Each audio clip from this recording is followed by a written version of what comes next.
Good afternoon sir. Good afternoon. నాది ఒక చిన్న డౌట్. ప్రతిరోజు ఒక 30 ml ఆల్కహాల్ తీసుకుంటే మంచిదట కదా సార్, అది నిజమేనా సార్? ఇలా కొంతమంది అడుగుతుంటారు నన్ను, 30 ml మంచిదట కదా సార్ హెల్త్కి, డాక్టర్స్ కూడా అంటున్నారు, ఈ మధ్య అంటున్నారు.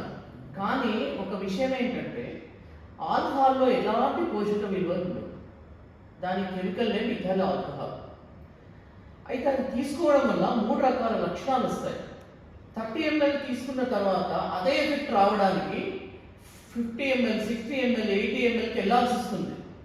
దాన్ని టాలరెన్స్ అంటారు. దానివల్ల స్లోగా డిపెండెన్స్ వస్తుంది. ఒకవేళ వాళ్ళు తీసుకోవడం మానేస్తే విత్డ్రాయల్ సింటమ్స్ వస్తాయి. నిద్ర పట్టకపోవడము, చేతులు కాళ్ళు వణకడము, యాంగ్జైటీ రావడము, అలాంటివి అనమాట. సో కాబట్టి ఈ 30 ml తీసుకుంటే లాభం అని చెప్పి ఎక్కడ పరిశోధనలో తేలలేదు ఇప్పటి వరకు కూడా. కాబట్టి తీసుకోకపోవడమే బెటర్. Thank you. చాలా మంచి క్వశ్చన్ కూడా మీరు అడిగింది.